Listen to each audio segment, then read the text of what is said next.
And there it is, boys. There is that bullish cross towards the upside.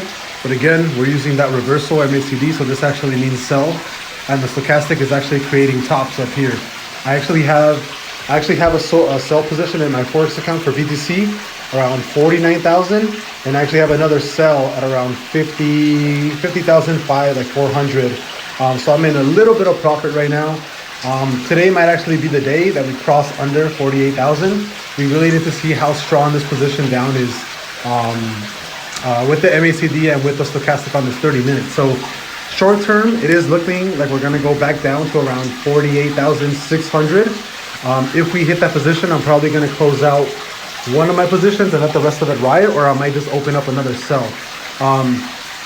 But last time we actually did this, we actually dropped from the 30 minute mark. We went from peaks of like, again, 50,500 all the way down to lows of like 48.6, right? So I am expecting some sort of a similar drop right now.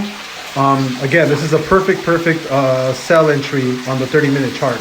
And I'm basically betting that Bitcoin goes down to around 48,500 in the next couple of hours, or sometime today, really. And I have my short positions open on my Forex account. So I'll see you guys later, and we'll see what happens next.